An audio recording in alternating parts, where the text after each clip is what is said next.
അമ്മ വിളക്ക് വെപ്പാണ്. കാർത്തിക് വിളക്ക് അല്ലേ? ആരമ്മ കോലമൊക്കെ വരച്ച്? കുട്ടികള് മക്കളും മരുമക്കളും ഇതും കൂടി വരച്ചാണ്. വിളക്കൊക്കെ കത്തിച്ച് അടിപൊളിയായിട്ടുണ്ട്.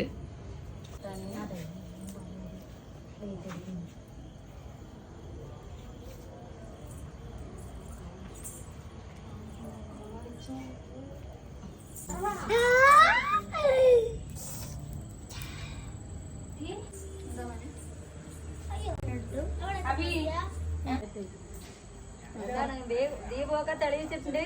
എന്താണ് അഭിപ്രായങ്ങൾ? നന്നായോ മക്കളെ? എല്ലാം ക്ലിയർ ആയ? അപ്പോൾ അതാ അമ്മ തെളിയിച്ചാണ് ദീപം മൊത്തം സെറ്റാക്കിയിട്ടുണ്ട്. അപ്പോൾ നിങ്ങൾക്ക് ഇഷ്ടമായോ? എന്താണ് അഭിപ്രായം? അമ്മയ്ക്ക് പറയാ അല്ലേ?